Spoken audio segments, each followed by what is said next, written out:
पिछले एपिसोड में आपने बहुत सारे यूनिक नेम दर्शाए भगवान कृष्ण के, तो वृंदावन में उनके कौन से नाम, उनको नए कौन से नाम मिले, इसके बारे में हम जानेंगे। तो बहुत ही अद्भुत नाम मिले, क्योंकि जब वो थोड़े बड़े हुए तो वृंदावन का जो वर्णन है वो बहुत ही खूबसूरत है। तो ये गोविंद और गोपाल नाम इसलिए उन्हें मिले क्योंकि वो तो पहला कौन सा मिरेकल उन्होंने किया वृंदावन में। असुर को छोड़ के भी भगवान ने भी बहुत सारी परीक्षा ली। आई हैव अ क्वेश्चन, मुझे एक बात बताएं, जब भी ये खुद स्वयं भगवान है और इन्हें पता भी है कि भाई ये तो भगवान है, फिर भी वो क्यों परीक्षा ले? तो ब्रह्मा जी को भी ये परेशानी हुई थी। हाँ। तो इसीलिए कृष्ण भगवान को योगेश्वर भी कहते हैं। कृष्ण भगवान ने बांसुरी बजाना कब से शुरू किया? तो अभी शुरू किया था, अभी और मोहित हो रही थी ज़्यादा। तो जब रासलीला जो हुई उसके बारे में जानते, बट और ये रासलीला आज भी होती है, मैंने कहीं सुना है। हाँ, तो वो कहाँ पर होती है? यहीं पर होती है। उस वन में कोई नहीं जा सकता है। Till अगर date। कोई गया तो उसकी आँख। और एक मान्यता है जो ये कहानी से नहीं जुड़ी है, लेकिन मान्यता है कि जो नए विवाहित दाम्पत्य होते हैं वो वहाँ पे स्नान करते हैं श्याम कुंड में। हाँ, तो वहाँ पे उनको बालक होता है।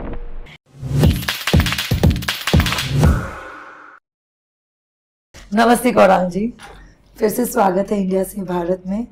पिछले एपिसोड में आपने बहुत सारे यूनिक नेम दर्शाए भगवान कृष्ण के, तो वृंदावन में उनके कौन से नाम, उनको नए कौन से नाम मिले, उसके बारे में हम जानेंगे। तो वृंदावन में फर्स्ट नाम, पहला नाम क्या मिला उनको? तो बहुत ही अद्भुत नाम मिले, क्योंकि जब वो थोड़े बड़े हुए तो वृंदावन का जो वर्णन है वो बहुत ही खूबसूरत है। बहुत खूबसूरत छोटा सा वन है और यमुना नदी का तट है और बहुत सारे उसमें पक्षी है, फूल है, पौधे हैं। और जब थोड़े बड़े हुए तब कृष्ण भगवान बलराम जी और उनके जो गोप है वो गाय चराना उनको शुरू करना, अपने जो अपनी परंपरा है वो हिसाब से वो शुरू करते हैं। तो ऐसा गोपाष्टमी का दिन हम आज भी मनाते हैं, जब कृष्ण भगवान पहली बार गाय चराने निकले। अच्छा, तो उसको आज हम गोपाष्टमी के नाम से मनाते हैं। तो इसके लिए उनका नाम पड़ा, एक पहला नाम था गोपाल। गोपाल। हाँ, अच्छा, गौ का पालन करने वाला गोपाल। ओके। और गोविंद, ये दोनों नाम का मतलब होता है कि गौ की रक्षा करने वाला, उनको सुख देने वाला, उनका पालन करने वाला। तो ये गोविंद और गोपाल नाम इसलिए उन्हें मिले। हाँ, क्योंकि वो गाय की रक्षा करते थे और खुद ही ग्वाल थे, बहुत अच्छे। हाँ, ग्वालों के लीडर थे ना। हाँ, एक्चुअली ग्वालों के लीडर्स थे, करेक्ट। हाँ, लेकिन ग्वाल का ही काम कर रहे हैं। और ऐसा आज भी वृंदावन में स्थल है, गोचरण स्थल, जहाँ पे उन्होंने शुरुआत की थी पहली बार गाय को चराना। हाँ, तो वो गोचरण स्थल है। हाँ, अच्छा। तो वैसे ऐसा स्थान है, तो वहां से शुरुआत की थी। ओके। और फिर जैसे हम अगर थोड़ा आगे चलेंगे तो उसमें वर्णन ये भी आता है कि वो जो आज के भी बच्चे हम देखेंगे तो छोटे बच्चे गांव के पेड़ों के साथ खेलते हैं। मोबाइल का थोड़ा दुर्भाग्य से असर है, लेकिन थोड़े समय पहले देखेंगे तो बच्चे पेड़ के साथ खेलते थे, पेड़ के फल तोड़ते थे। तो वैसे भी वर्णन है। तो आज वृंदावन में बेलवन नाम का एक छोटा सा वन है, बेलवन। तो वहाँ पे बेल के जो फल होते हैं, जो बिली पत्र हम शिव भगवान को चढ़ाते हैं, हाँ, वो तो बेलवन वहाँ का वर्णन है कि बेल के फल का वर्णन है। और बेलवन नाम का वन आज भी वृंदावन में। वृंदावन वहां जाके खेलते थे बेलवन में। ओके, फिर उससे वहां से कोई नाम मिला था उन्हें? नहीं, तो नाम नहीं था। फिर आगे फिर सब वो असुर लोक का शुरू हो जाता। तो पहला कौन सा मिरेकल उन्होंने किया वृंदावन में? तो वहां पे भी असुरों ने उनका पीछा नहीं छोड़ा।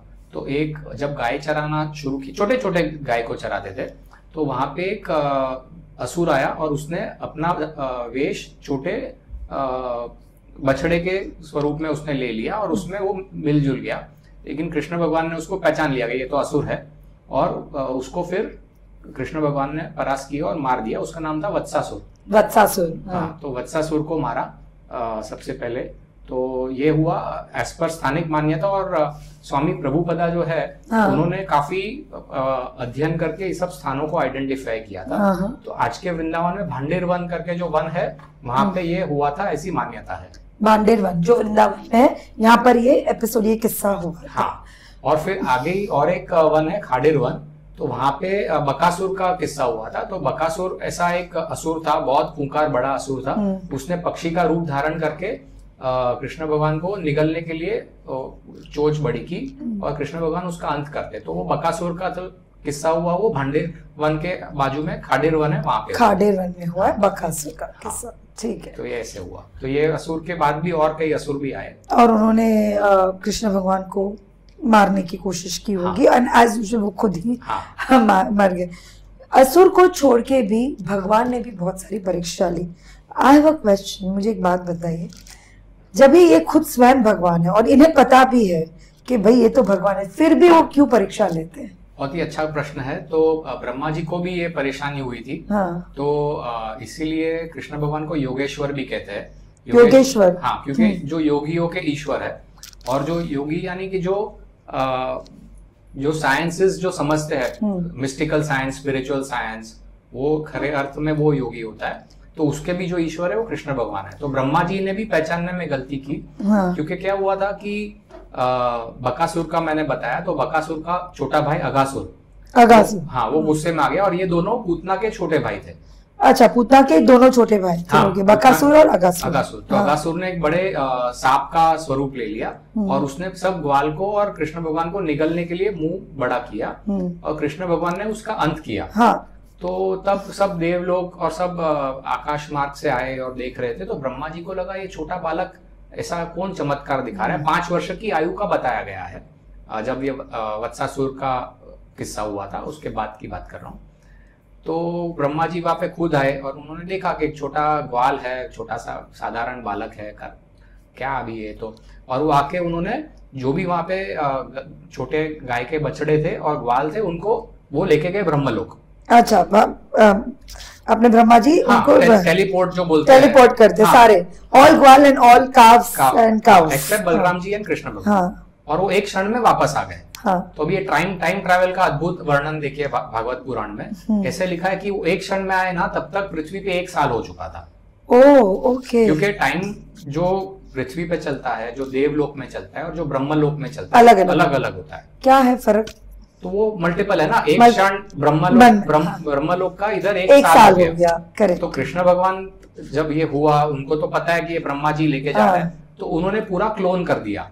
जितने भी ग्वाल थे और जितने भी बछड़े थे सबका डुप्लीकेट बना दिया। हाँ, तो ब्रह्मा जी चकित हो गए होंगे। जब वापस आए एक क्षण में तो देखा, अरे मैं तो लेके गया था, ये तो इधर ही है। तो इसीलिए जब ये देखा तब उनको ध्यान में आया कि वो प्रभु के सामने है, और उन्होंने एक दंड के जैसे दंडवत प्रणाम किया और माफी मांगी कि मैंने आपको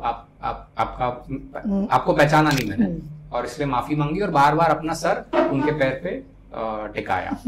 तो ये जो घटना हुई, तो इससे जैसे आपने पूछा कि ये परीक्षा कहो या उनको पहचानने में बहुत समय भी लगता है, और सच्ची भक्ति से ही पहचान सकते हो आप। अच्छा, सच्ची भक्ति से ही पहचान सकते हैं। करेक्ट। तो अभी ब्रह्मा जी को तो सबक मिल गया कि भाई वो तो भगवान के साथ। गोवर्धन की भी यही कहानी है, मतलब भगवान इंद्र भगवान वो भी वृंदावन में हुआ। उसमें कुछ ऐसी चीज है जो शायद हमें नहीं पता हो, या मतलब जो आपने देखी हो वृंदावन में। हाँ, तो उसके पहले एक बहुत ही महत्वपूर्ण का विषय का उल्लेख आता है भागवत पुराण में। वो है जो छोटी छोटी जो गोपियां थी, उनका जो वो स्नान कर रही थी उसका विषय। हाँ। तो वो विषय, तो हम उम्र की बात करें तो पहले उम्र की बात करता हूँ, क्योंकि उसका जो गलत अर्थ लेते हैं बेवकूफ लोग, बहुत सारे बेवकूफ लोग, सो कॉल्ड हिस्टोरियंस। हाँ, क्योंकि ये वत्सासुर का 5 साल का उम्र का बात है, गोवर्धन पर्वत जो उठाया था वो 7 साल की आयु, 7 साल की आयु। हाँ, तो अगर हम ये देखें तो 5 और 7 साल के बीच में समझो 6 साल की आयु में ये घटना हुई। तो जो भी वहां की गोपियां थी वो अद्भुत प्रेम में थी, क्योंकि एकदम सच्चे दिल से वो प्रेम करती थी कृष्ण भगवान को, क्योंकि वो थे इतने उनका स्माइल इतना अद्भुत था, उनका जो व्यवहार था और इतने चमत्कार दिखा रहे, सभी कलाएं थी उनमें। तो उन्होंने 1 साल कात्यायनी माता का व्रत रखा था ये लड़कियों ने, कि उन्हें कृष्ण भगवान पति के रूप में मिले। ओके। तो आज भी महिलाएं करती है ना, कुंवारी कन्याएं। हाँ, जया पार्वती। करेक्ट। और प्रभु की कृपा से, माता जी की कृपा से ये मैं कात्यायनी मंदिर में गया हूँ।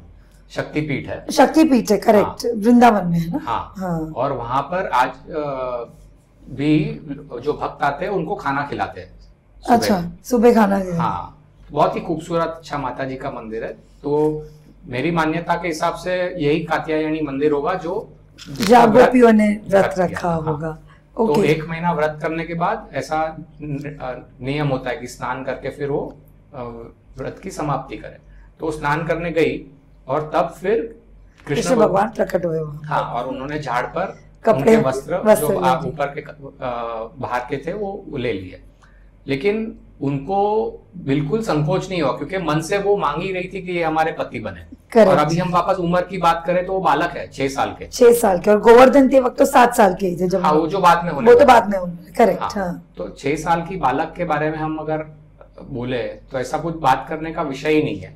स्टुपिडिटी कहा, हाँ। तो वही मानूंगी। तो ये ऐसा विषय था और ये चीर घाट जो है वहां पे हुआ ऐसी मान्यता है। आप गए हो चीर घाट? हाँ, गया हूँ और कात्यायनी मंदिर भी गया हूँ। वहां पर भी गए, चीर घाट और कात्यायनी मंदिर। Little of bit think, do you know by any chance Krishna भगवान ने बांसुरी बजाना कब से शुरू किया? तो अभी शुरू किया था, तभी और मोहित हो रही थी गोपियां ज्यादा। तो जब रासलीला जो हुई उसके बारे में हम जानते हैं, बट बांसुरी बजाना तो अभी शुरू किया था 5-6 साल की हाँ, उम्र में। बिल्कुल। वॉज ही ट्रेन, मतलब कहीं भी ऐसा उल्लेख किया गया है कि वो ट्रेन्ड फ्लूटिस्ट थे या अपने आप ही बजाने लगे? कहाँ से उनको ये फ्लूट मिली? कुछ आपने एक अद्भुत वर्णन ये आता है भागवत पुराण में कि उनकी जो बांसुरी के जो सुर निकलते थे, जो आवाज निकलता था, उससे जो पक्षी है, जो पेड़ है, वो मोहित हो जाते थे। और आकाश में गंधर्व भी आ जाते थे, जो गंधर्व जो देवलोक के म्यूजिशियन, संगीतकार कहा जाता है। इसे गंधर्व संगीत का के जो एकदम एक्सपर्ट माने जाते हैं। हाँ। और शिव भगवान भी आते थे, लेकिन उनको समझ में नहीं आता था कि ये आवाज कैसे निकल सकती है। हाँ। इतने एक्सपर्ट होने के बाद भी। करेक्ट। तो वो कहाँ से सीखा नहीं था उनका ये। I think it's by birth. हाँ, बिकॉज भगवान अगेन इट्स अ मिरेकल।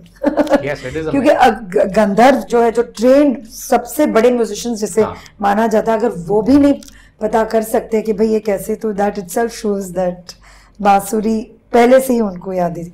तो 6 साल की उम्र थी, फिर 7वें साल में उन्होंने गोवर्धन पर्वत उठाया। तो तब से उनका नाम आई अज्यूम गोवर्धन हुआ होगा। गोवर्धन नाथ बोलते हैं या गिरधर बोलते हैं। गिरधर बोलते हैं। हाँ, गिरी यानी पर्वत। पर्वत उसको धरा था 7 दिन तक। हाँ। इंद्रदेव ने 7 दिन तक वर्षा की थी।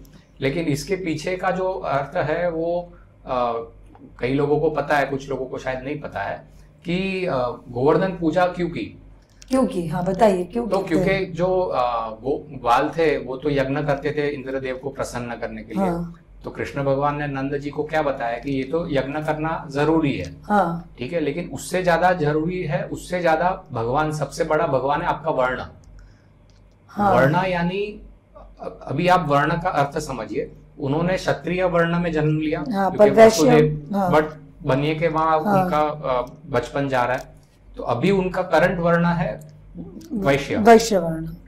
और वैश्य वर्ण के प्रमुख काम क्या है? या ट्रेडिंग बिजनेस में जाना, या खेती, एग्रीकल्चर, और या फिर गौ चराना। तो उन्होंने बोला कि आपको जहां से आपकी आमदनी आ रही है, जहां से आपका घर चल रहा है, उसकी पहले पूजा कीजिए। तो कौन है वो? खेती है। हाँ। लोकल एनवायरनमेंट या इकोलॉजी है। हाँ। जो है गोवर्धन पर्वत। हाँ। जहाँ पे वो उसके जिसके बेस पे गौ चराने जाते हैं। करेक्ट। वैसे तो इसलिए गोवर्धन की पूजा जरूरी है, तो वो पहले करना चाहिए।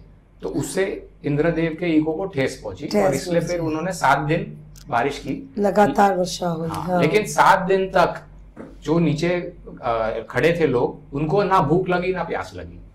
इसका कारण because of that is also one of the biggest miracles. और इसके लिए उनको गोप गोपीश्वर भी कहते हैं। गोप गोपीश्वर, उसका गोप और गोपी के ईश्वर।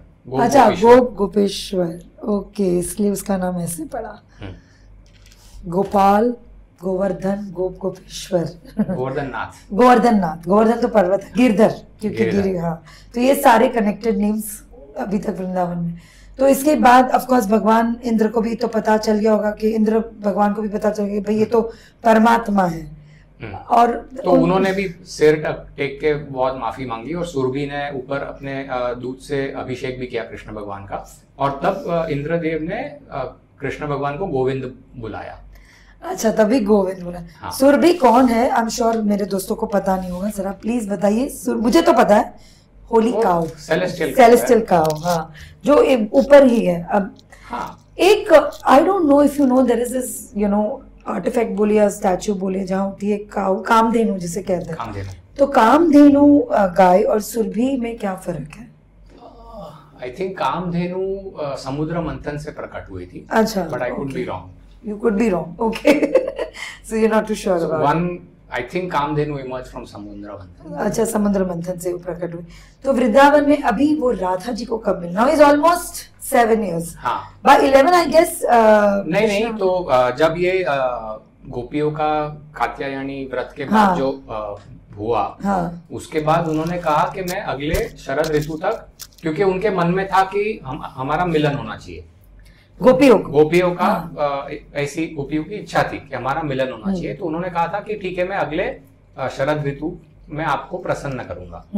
ठीक है। और ये शारीरिक मिलन की बात नहीं हो रही है, क्योंकि हम कलयुग में पहले सोच में वही आता है, शारीरिक। Yes, it's only physical attraction. हाँ, correct. तो ये 1 साल अगले शरद ऋतु बोला है, तो मुझे लगता है कि गोवर्धन के बाद हुआ है, तो 7 साल की आयु के बाद, मतलब एट द मोस्ट 8 साल की आयु। 8 साल की आयु। तो 8 साल का बालक अभी रास हम उसकी चर्चा कर रहे हैं। ठीक है। अब इसमें हम वापस आते हैं, तो भगवत पुराण में एक शब्द का उपयोग किया है, 2 शब्दों का, योग माया उपस्थिति। इसका मतलब क्या है? योग माया उपस्थिति, प्लीज एक्सप्लेन।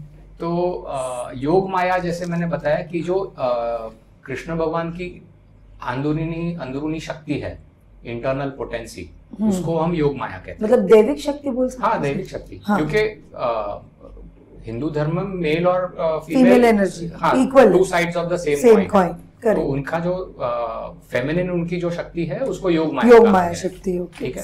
तो ये योग माया के, ये पृथ्वी की माया का रास नहीं है, ये योग माया में स्थित रास चल रहा है।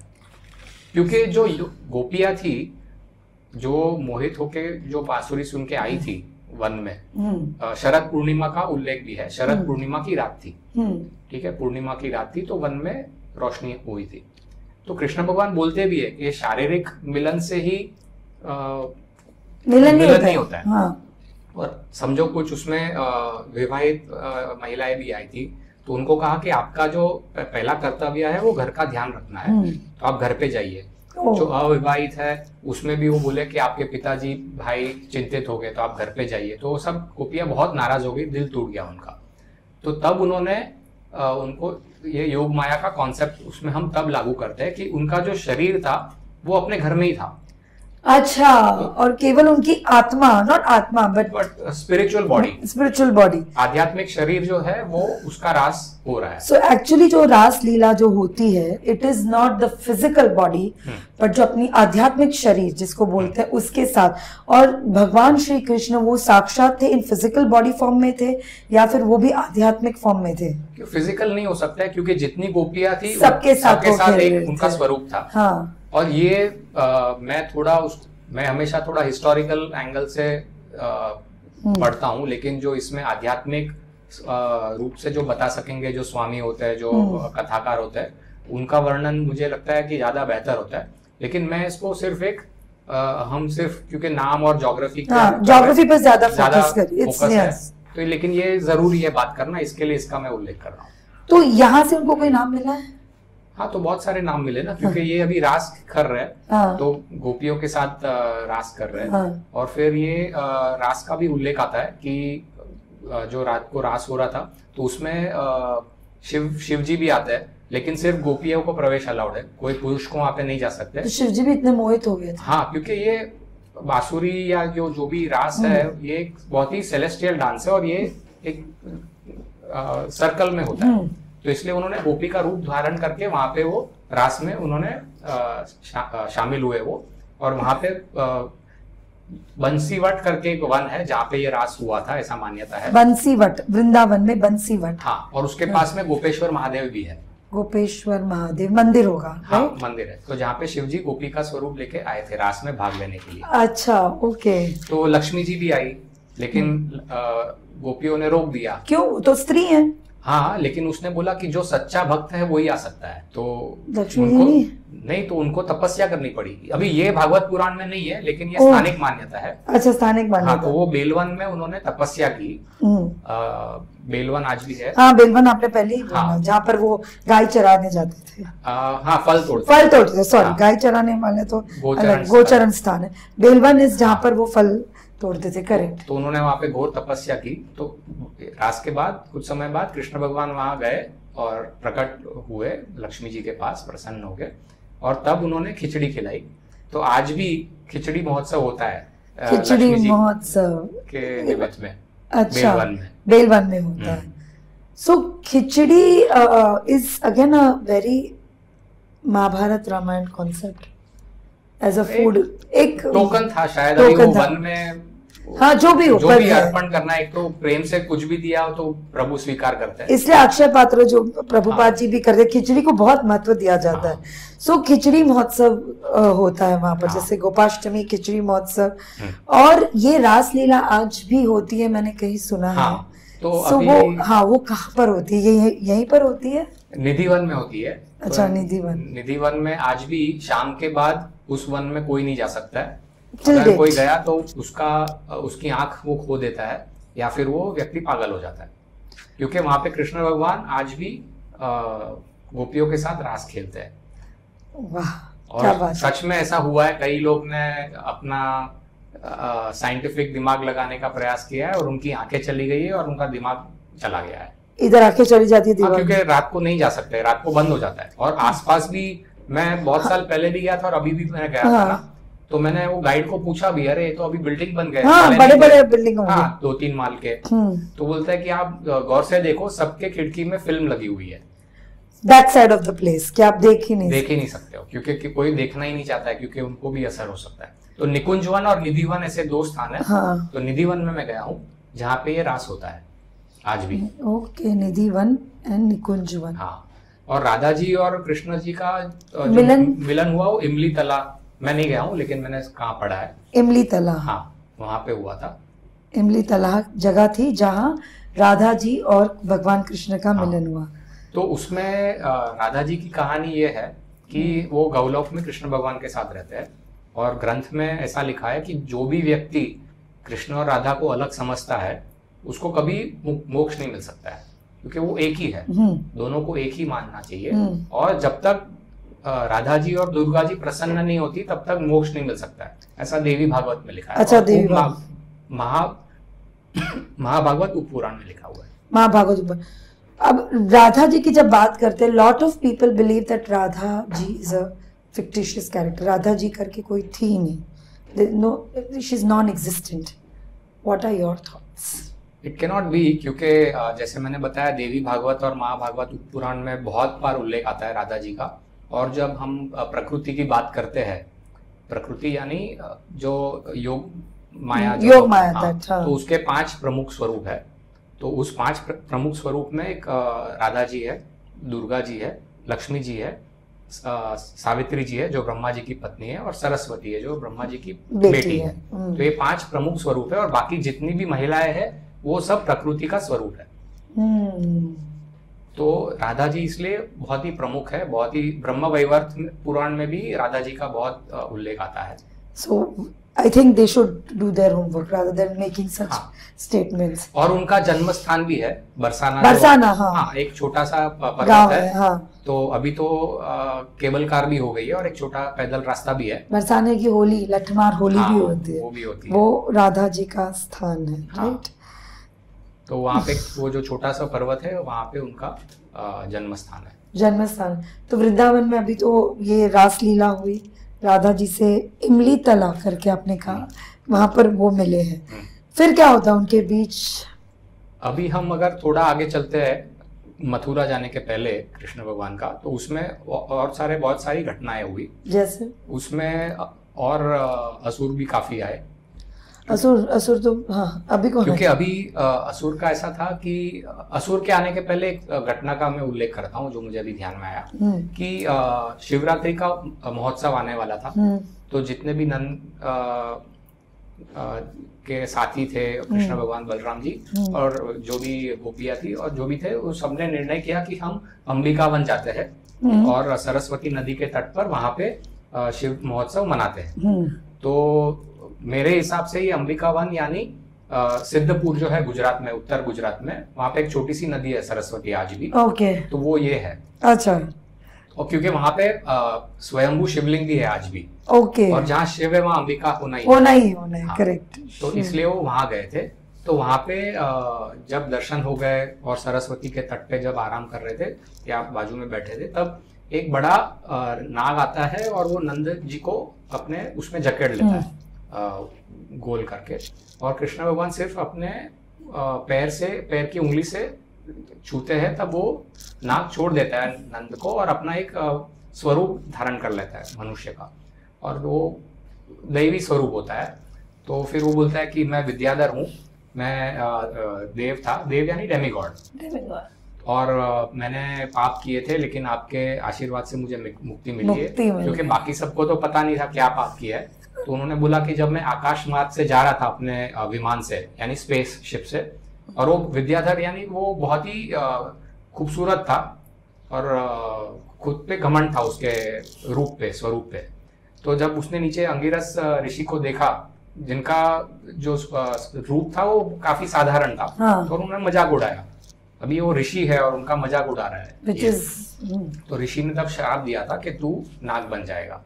तो माफी मांगने से उसने बोला जब प्रभु तुझे छुएंगे तब तुझे मुक्ति मिलेगी। तो Vidyadhar got his original form. हाँ, तो ये हुआ था अंबिका वन में। अंबिका वन में ये सिद्धपुर में गए थे शिवलिंग शिवरात्रि के। तभी।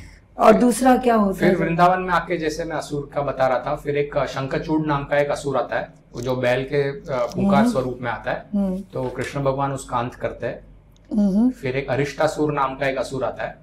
तो जो अरिष्टासुर होता है वो भी खूंखार होता है, तो उसका भी अंत करते हैं कृष्ण भगवान। और ये हुआ था गोवर्धन पर्वत के पास, आज भी वो स्थान है, अरिष्टासुर गुफा है शायद वहां पे, अरिष्टासुर गुफा। हाँ, तो वहां पे हुआ था। और वहां पे फिर कृष्ण भगवान ने श्याम कुंड में स्नान किया था। वहां पे श्याम कुंड आज भी है। श्याम कुंड है, आज भी है। हाँ। वाह। तो श्याम कुंड में उन्होंने स्नान किया था। अभी और एक मान्यता है जो ये कहानी से नहीं जुड़ी है, लेकिन मान्यता है कि जो नए विवाहित दाम्पत्य होते हैं वो वहाँ पे स्नान करते हैं श्याम कुंड में। हाँ, तो वहाँ पे उनको बालक होता है। अच्छा। जिनको, या फिर जिनको बालक नहीं होता है, वो वहाँ पे स्नान करने जाते हैं। वो उसे वहाँ पर तो उससे असुर का वो अंत किया। हाँ, वहाँ पे स्नान किया था बाद में श्याम कुंड में, फ्रेश होने के लिए। और माना जाता है, लोकल मान्यता है इस बात की।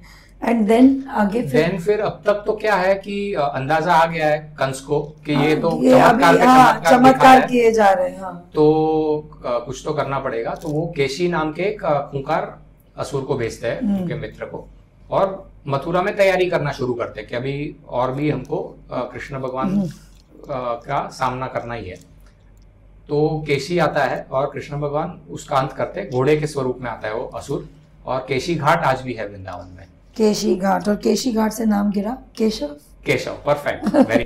तो नंदगांव के पास एक कामान करके स्थान है जहाँ पे पितृ पूजा की थी नंद जी ने। और उसके पास एक वहाँ पे एक 84 खम्भ का एक महल तो नहीं, लेकिन एक भवन कह सकते हैं। तो उसमें अद्भुत बात यह है कि कोई भी उसके आज भी 84 खंबे गिन नहीं सकता है। Oh, the way they are placed. हाँ, तो आप गिनते गिनते उसमें खो जाएंगे, लेकिन आपका 84 तक नहीं पहुंचेगा। और उसका कोई कारण, कोई रहस्य है? वो पुराने प्राचीन जमाने के लोग ऐसा अद्भुत चीज बनाते थे। सुपर। तो ये हुआ नंदगांव में। और एक लास्ट घटना हुई, जैसे मैंने केशी का बताया, कंस ने केशी असुर को भेजा था, वैसे वो व्योम असुर को भेजते हैं जो उड़ सकते हैं। हाँ। जो उड़ सकता था, और वो उसने आक्रमण किया और सब ग्वाल को लेके उसने गुफा में, पर्वत में छुपा दिया कि उनको हानि पहुंचाए, और कृष्ण भगवान पे आक्रमण किया। तो कृष्ण भगवान ने उसको मार के सब ग्वाल को छुड़वाया। और ये हुआ था व्योमासुर गुफा नंदगांव में। तो गौरांग जी, अभी नंदगांव से फिर मथुरा कैसे पहुंचे? तो जैसे मैंने बताया, कंस को पता चल गया था कि कृष्ण भगवान जो 8 साल के बालक है, अभी 11 साल के होने आए हैं, वही इतने चमत्कार दिखा रहे, तो यही व्यक्ति है। नहीं, वापस बोलता हूँ, 8 बोलना ही नहीं चाहिए था, सॉरी। तो जैसे मैंने बताया कि कंस को अंदाजा आ गया था कि ये जो बालक है ब्रज भूमि में जो चमत्कार दिखा रहे हैं वही वो बालक है जो आकाशवाणी ने बताया था जिसके बारे में। और उसने केशी को भेजा, असुर को, व्योमासुर को भेजा। अब उसने तय किया था कि जो कुश्ती लड़ेंगे उसके मथुरा में, उसके सामने कृष्ण भगवान जो बालक समझते थे अभी भी कंस, उसका सामना करवा देंगे। चानूर है, शल तोशल है, और मुस्टिक और कुट कैसे है। तो एनीवे, तो वो अक्रूर नाम के एक यादव को भेजते हैं कि मेरा राजा का संदेशा लेके जाइए और ग्वाल को कृष्ण भगवान और बलराम जी को यहाँ पे न्योता दीजिए, क्योंकि एक यज्ञ और एक उत्सव होने वाला है, धनुर यज्ञ। तो गुरु जी बोलते ठीक है। तो पूरे रास्ते में वो धार्मिक भक्ति भाव से जाते हैं, क्योंकि उनको पता है कि कैसे चमत्कारी व्यक्तित्व को मिलने जा रहे हैं। तो जब वो वहां पे पहुंचते हैं तो कृष्ण भगवान के पैर छूते हैं, पैर, और एकदम भावुक हो जाते हैं। और ये जो स्थान है नंदगांव में, इसको चरण पहाड़ी कहा गया है। चरण पहाड़ी, हाँ। तो वहां पे अक्रूर जी मिलते हैं और फिर न्योता देते हैं, और अगले दिन सुबह नंद जी, ग्वाल और सब निकलते हैं, प्रस्थान करते हैं मथुरा की तरफ। अब भगवत पुराण में उल्लेख आता है कि जब वो दोपहर के आसपास यमुना के तट पे पहुंचते हैं तो अक्रूर जी कहते हैं मुझे यमुना जी में स्नान करना है, क्योंकि स्नान का महत्व है, हम सब जैसे जानते हैं, तो परंपरा है। तो बोलते ठीक है। तो बाकी सब तो बैलगाड़ी में आ रहे हैं, लेकिन बलराम जी, कृष्ण भगवान और अक्रूर जी और कुछ प्रमुख लोग रथ पे जा रहे थे। तो बोलते ठीक है, आप स्नान कर लीजिए।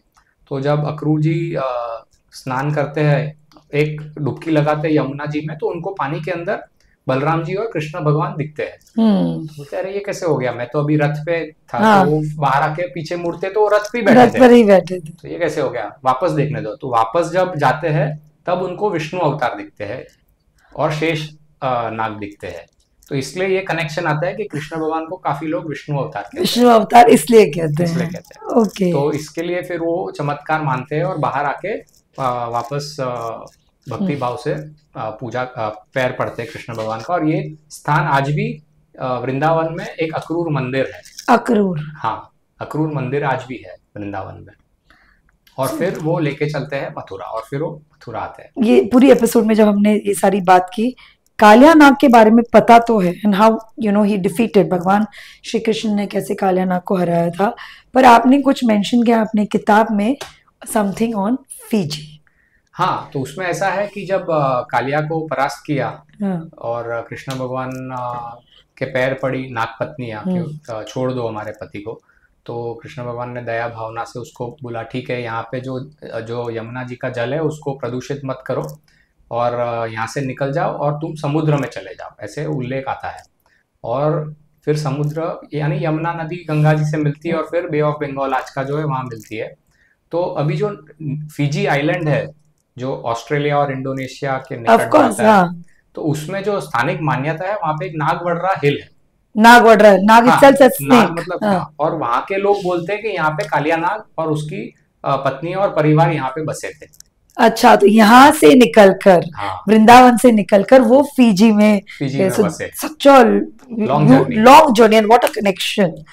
सो नाउ अभी तो पहुंच गए हैं श्री भगवान श्री कृष्ण, बलराम जी और काफी सारे ग्वाल मथुरा में। और एक घटना हुई थी कि जब वो वन में थे गौ चराने के लिए ग्वाल के साथ, तब एक अग्नि, जैसे फॉरेस्ट फायर बोलते हैं वैसे एक अग्नि ने घेर लिया था सबको।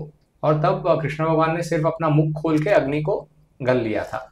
तो इसके लिए ये स्थान आज भी है जहाँ ये हुआ, ऐसा मान्यता है। तो इस स्थान को वृंदावन में दावा नल कुंड कहते हैं। दावा नल कुंड। तो ये सारी जगहें वृंदावन में है। सो आई एम श्योर किसी को वृंदावन में जाना हो, now go with a purpose. आप समझिए इस जगह पर ये घटना घटी थी, शायद आपका एक्सपीरियंस काफी स्पिरिचुअल हो सकता है। सो गौरांग जी, काफी इंटरेस्टिंग रहा।